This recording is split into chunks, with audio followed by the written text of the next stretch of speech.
So the evolution of my work and the Fat Man series, which was a very prominent series of mine in sculpture, I think the only series of sculpture ever made, in fact. It started again in the 70s when Thatcher was around, and it was a really ghastly time. 1984 was 1984 in London. There were cameras everywhere, there was burglary, there was violence, there was a police state, there was leaded petrol. And in the environmental started to become present, both in Greenpeace and in Amnesty International. It started to offer a more sensible, a more relevant discussion than money. And I joined forces with the environmental groups. I worked with Greenpeace, not only in terms of fundraising, but also designing a couple of objects for them. Fortunately, it didn't go forward, but nevertheless, it was part of the process. And it was during the environmental process that really triggered the Fat Man series. It was about the man's folly, the folly of man. It's extraordinary to me that we live on a planet that we've endangered to such an extreme result that I understand by 2050, which is 25 years' time, the world will be uninhabitable. And what the fuck is that? And I can't, as an artist, stand around and do nothing. I mean, if art has any importance, which is another subject altogether. But for me, it just seemed really important to have a debate in my art, and a debate that I feel passionately about. Not a debate about whether the flowers, are pretty colours. I need content. I need my art to be driven by a purpose, and that purpose for me is the environmental and climate catastrophe that we face. And the Fat Man comes from that. It was the folly of man, the greed, why he's so obese. It's the greed. There's no end to the consumption of the tragic of the climate change, and waste and plastic. Yeah. So the Fat Man was a result of that. There were two very specific points inside the Fat Man. Beside the exploration of himself and that grotesqueness is one's called Hanging On. Originally, the first Hanging On was made in 1980. And he's young and he's strong and he's virile and he's climbing a rope. And as much as that, to me, signified, someone hanging on and it was more about hanging on than climbing. And he was hanging on to something. And he evolved some 30 years later, I guess, to the hanging on, or hanging on just, which is the Fat Man hanging on, but he's not hanging on to a rope, he's hanging on to a cable by his fingertips.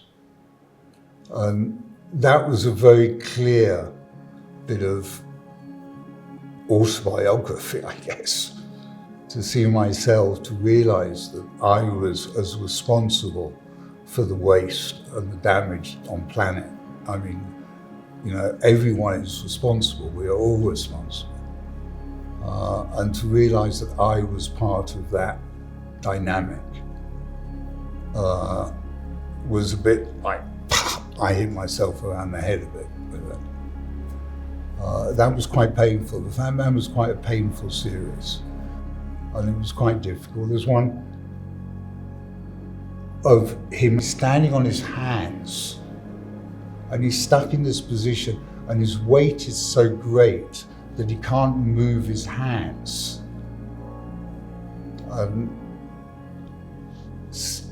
completely idiotic. But that seems to be the situation that we've created here on Earth.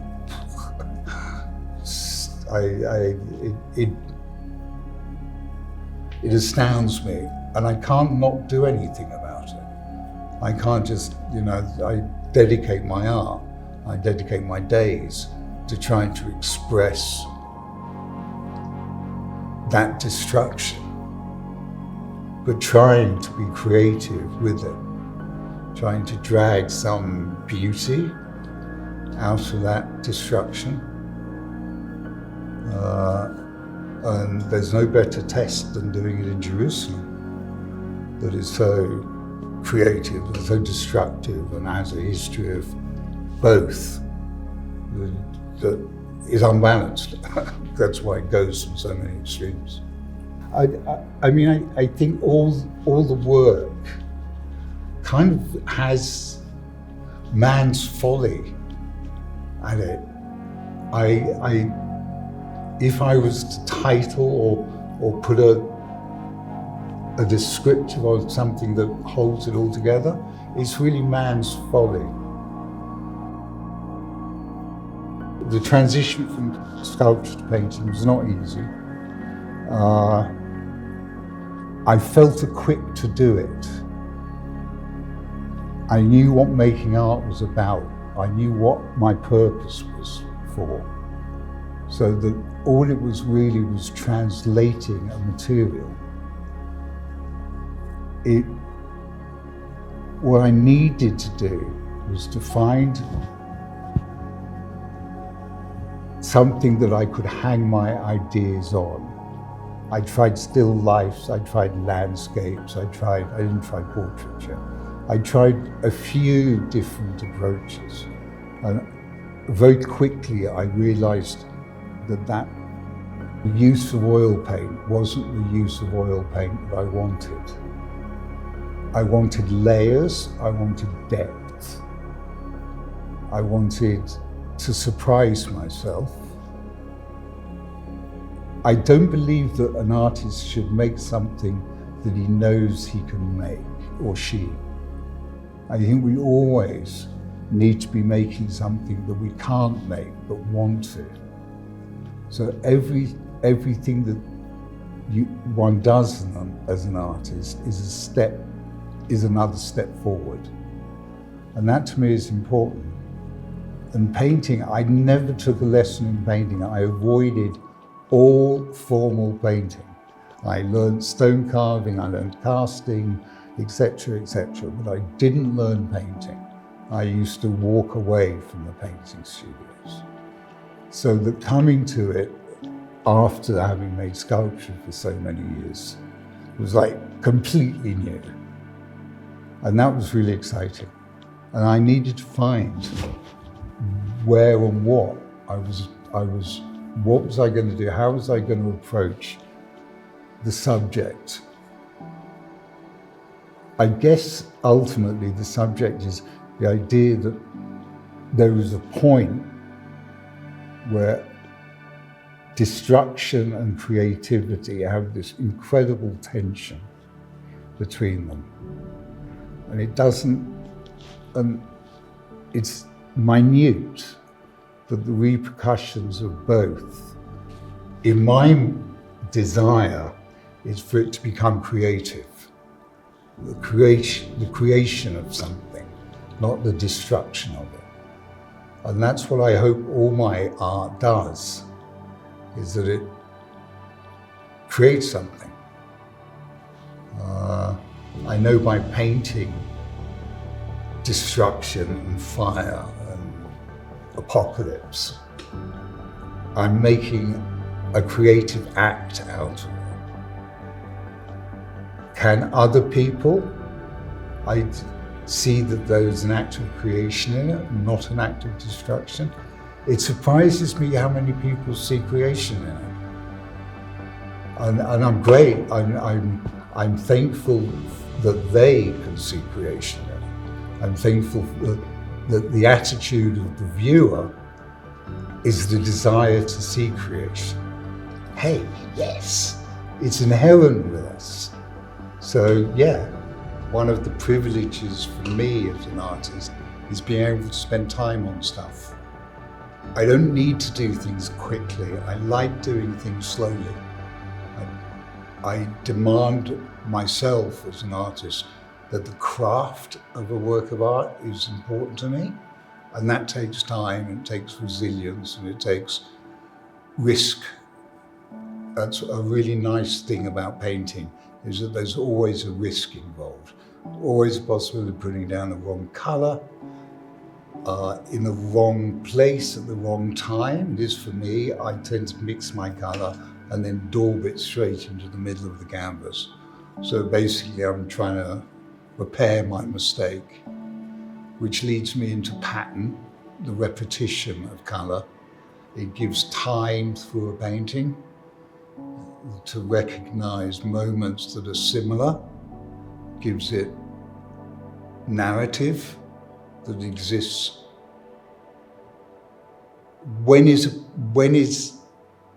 There is a moment in painting, in art, I think, similar to photography, that there is a moment where you stop time.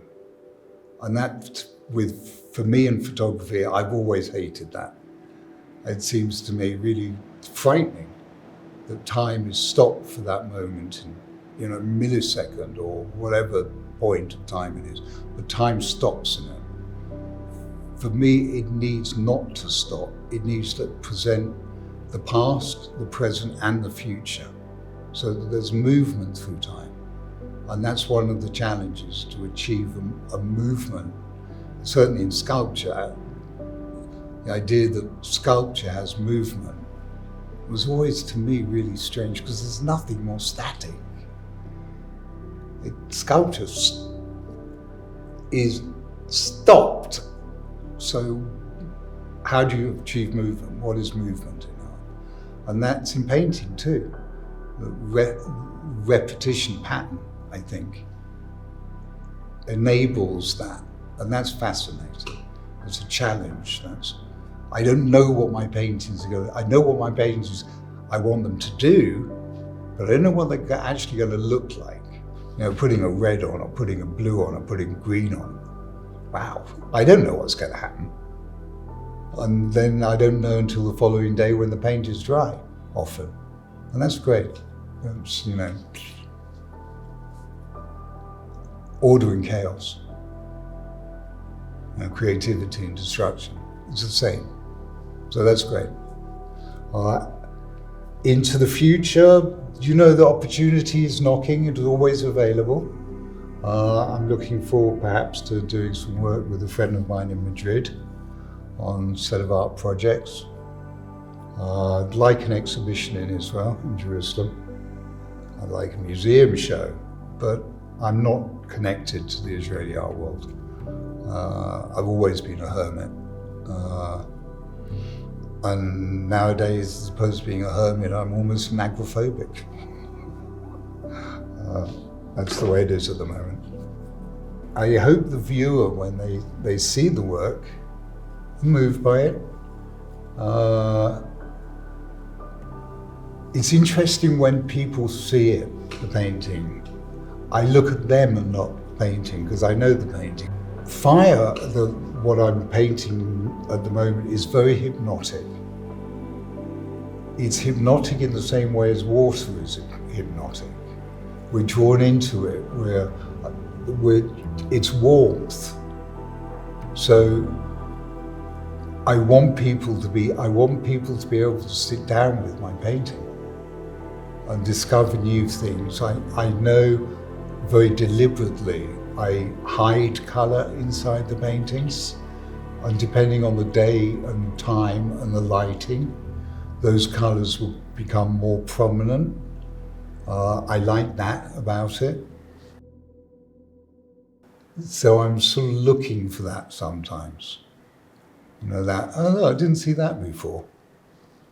So great, look at it more. Buy it would be nice, but that's not in my hands. It's not my concern. I want the paintings to gain a response. I want people to be moved by them. I want people to see beauty to them. Art opened my mind.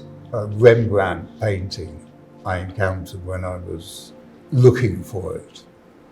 And it opened my mind in a way that I thought, oh wow, you mean I can look at things like that? I can be that, I can do those things? And I want my art to move people into action. I don't want them to go home without the idea that they have been impressed by something. And impressed, I don't mean by, oh, wasn't it marvelous? I'm not interested in knowing how nice my paintings are.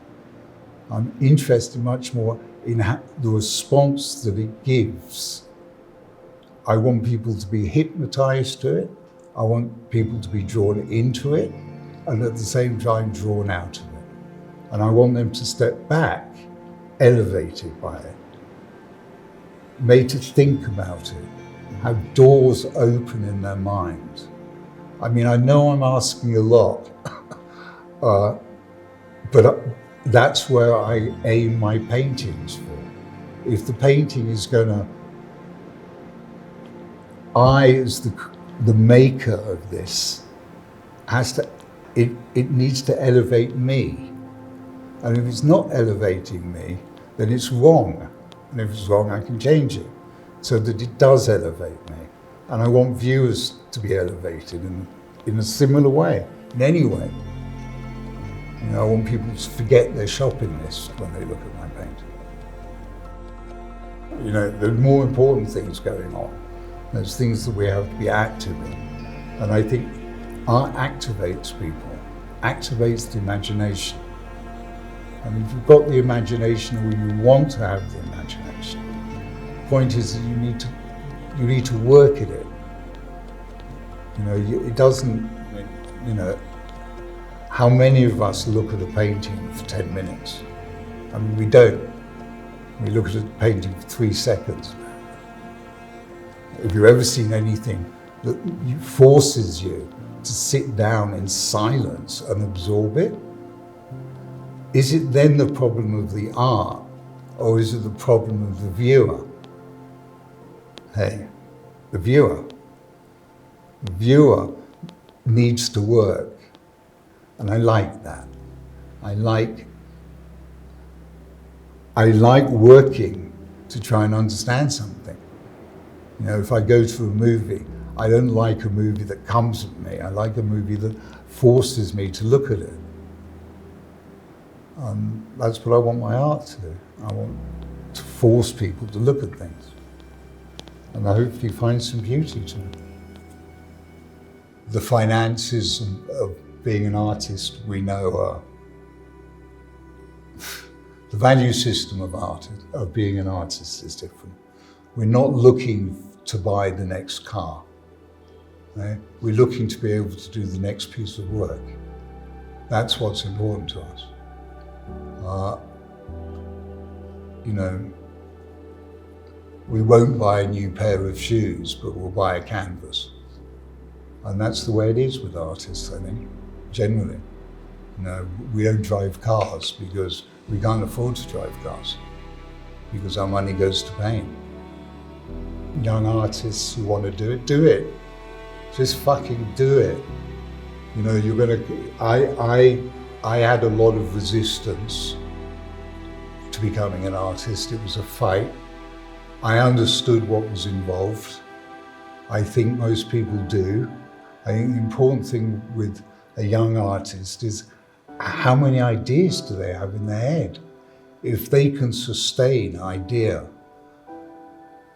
novel idea, not even just idea, novel idea, great, you know, bring it on, change the world. But, you know, it's not an easy life.